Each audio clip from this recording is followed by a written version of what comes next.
వెళ్ళడం లేదు. దేహం లోపలికి వెళ్ళాలంటే దారులు మొత్తం బంధించబడ్డాయి. అందుకనే లోపలికి వెళ్ళడానికి అవకాశం లేదు.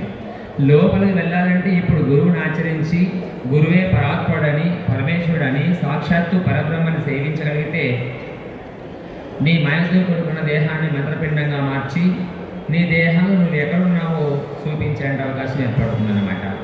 ఈ జననకాలంలో కిందికి పడిపోయి మరణకాలంలో లోపల పోతున్నావు, అంటే పుట్టినప్పుడు కింద పడిపోయావు, మళ్ళీ మరణించినప్పుడు లోపల వెళ్తున్నావు. మధ్యలో ఏం జరిగిందో ఇంతవరకు ఎవరికి తెలియబడటం లేదన్నమాట.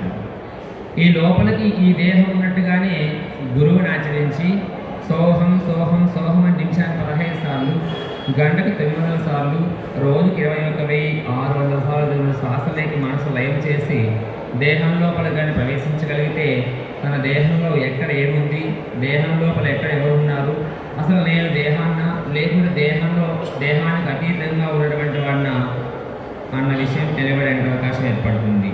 తన లోపలే దీపాలు, తన లోపలే నదులు, దాని లోపలే క్షేత్రాలు, తన లోపలే అరణ్యాలు, తన లోపలే నాదాలు, తన లోపలే సుగంధపు వాసనలు అమర్చాడు. అంటే దేహాన్ని నిర్మించినప్పుడే మనం ఇల్లు నిర్మించుకున్నప్పుడు ఇంటి చుట్టూ ఇంటి లోపల ఏ విధంగా మనకు అనుకూలంగా